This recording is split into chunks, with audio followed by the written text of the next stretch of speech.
projecting. Edwin wanted me to talk to you about the genesis for this novel. I'm just going to abbreviate the genesis because after the reading, I'm going to have a conversation with poet Barbara Jane Reyes. She'll ask me a couple of questions, and then she'll throw it up to the audience. And this is my first reading in like 3 years. I'm kind of nervous. And so what usually calms me down is poetry. I'll begin with a poem that I wrote in 1998, which was around the same time that I started working on Leche, which takes place in 1991, because it was a pivotal year for Filipinos and the Philippines for many reasons, most of which I included in Leche. And anyway, in 1998, I was there on a Fulbright grant, and this American actress was there at the same time to film a movie about two Americans who got caught for drug smuggling in Bangkok. So Bangkok, then Manila was serving as a stand-in for Bangkok. And while she was there, she had a nervous breakdown. Because when she returned to New York, she was interviewed by a magazine, and this is what she had to say about Manila, which is it fucking smells of cockroaches. There's no sewage system in Manila, and people have nothing there. People with like no arms, no legs, no eyes, no teeth. We shot in a real psychiatric hospital.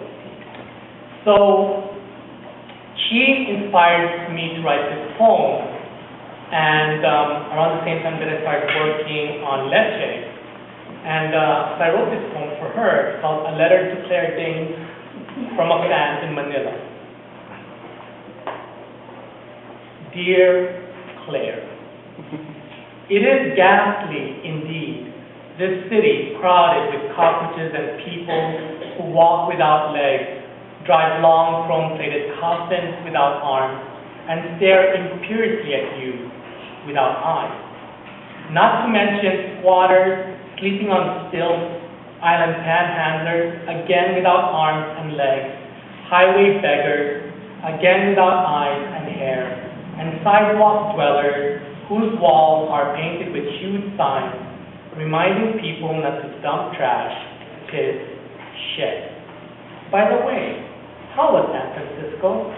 Are you now back in the East, Boston, or Manhattan, that is?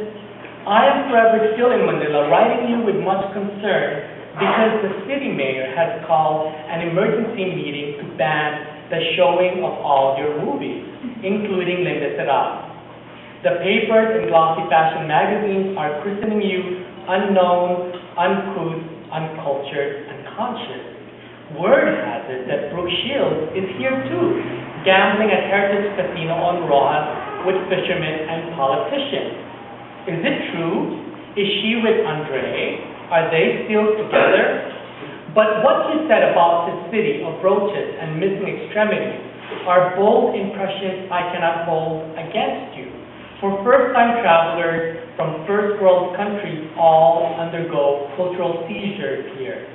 Tics of the mind responsible for setting off a series of generalizations and assumptions about bugs, blindness, and amputation. Not excluded from this list are Filipinos in America, like Cousin Jennifer from Daly City, Tito Bird in Wichita, and Tita Joan in Pasadena. Claire, I would like to invite you back to Manila. Make another movie, a romance, and not one film in a psycho ward. Do it with Matt Damon or McConaughey or Broderick, but preferably Dylan. Or why not Matt Mendoza, Manila's own AK Breaky heartthrob, and bring with you once more your dollars, your talent, and this time crutches and road spray.